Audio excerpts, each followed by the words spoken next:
নমস্কার বন্ধুরা, আশা করি সবাই ভালো আছেন। একটি অসাধারণ শাকের ছবি আপনাদের দেখাচ্ছি।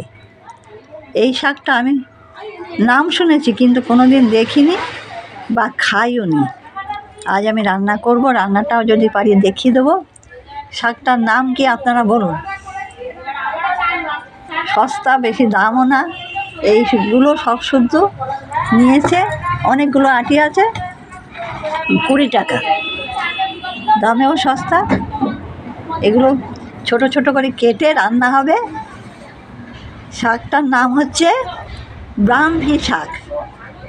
শাকটার নাম হচ্ছে ব্রাহ্মী শাক। এটা আপনার ঘি দিয়ে একটু ভাজা ভাজা করতে হয়, স্মৃতিশক্তি বাড়ে। স্মৃতিশক্তি বাড়ে। আর কি হয়, এগুলো ছাড়িয়ে নিতে হবে, ওষুধ নেওয়া হয়নি। নতুন শাক বলে আপনাদের আমি ছবিটা দেখালাম। আমি কোনোদিন রান্না করিনি, আপনারা খেয়েছেন কিনা বলবেন। মায়ের কাছে শোনা।